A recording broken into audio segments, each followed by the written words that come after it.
Good evening, Lobo Nation.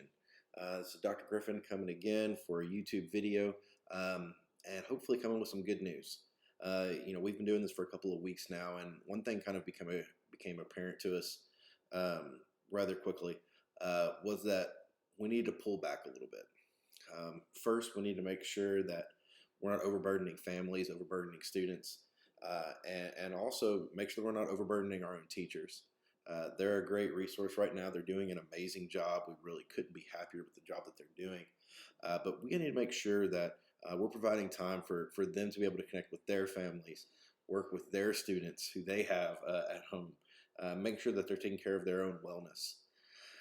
And then on top of that, making sure that we're providing a product for our students that is not causing undue stress on the family.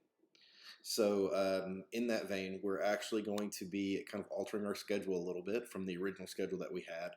And we're going to be decreasing the amount of required work throughout a week. So, previously we were requiring core classes to have about 3 hours worth of work a week. We're going to pull that back to 2 hours. And then fine arts and electives, we were requiring 2 hours. We're going to pull that back to an hour and a half. And so here's what the new schedule is going to look like. Okay, so as you can see from the calendar, it looks similar to the one that we had before, but just kind of walking through each day. Monday, that's really a day for teachers to get together, have their meetings, develop their lesson plans for the following week, work on grading, get grades in the grade book, things like that. Tuesday and Wednesday are basically the exact same to what we were already doing. And again, remember, this is just a guide of one way that a student could complete their work. The office hours on Tuesday and Wednesday are the same for each of the subjects. Thursday is now really more of a makeup day. What you didn't get finished on Tuesday and Wednesday, Thursday would be a good day to go ahead and get that completed. Teachers will have some office hours on Thursday, as you can see, the 9 to 11 block and then the 1 to 3 block. And then Friday is really kind of dedicated for our teachers for wellness.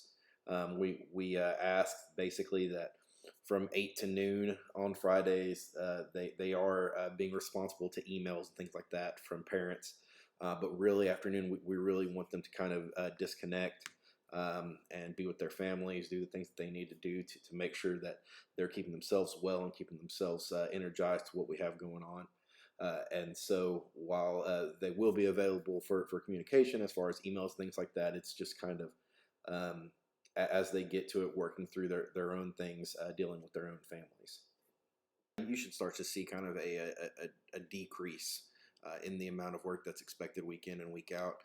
Really this week, I think most teachers only have one grade this week. We have Good Friday this week, and so everyone wanted to make sure that we pulled back so that could be a time that everybody could spend with family. But even as the weeks progress, even though we're still going to be requiring 2 grades, the amount of time necessary to complete those 2 assignments is definitely going to be shortened as far as the amount of material that's coming out each week. And so definitely be looking for that. If you have any questions, again, please don't hesitate to reach out. We are having a report card here this next week, so definitely be checking in on grades, make sure that kids are getting things turned in. If there are any other updates, I will be sure to update you as soon as I have that information. Otherwise, everybody have a great night.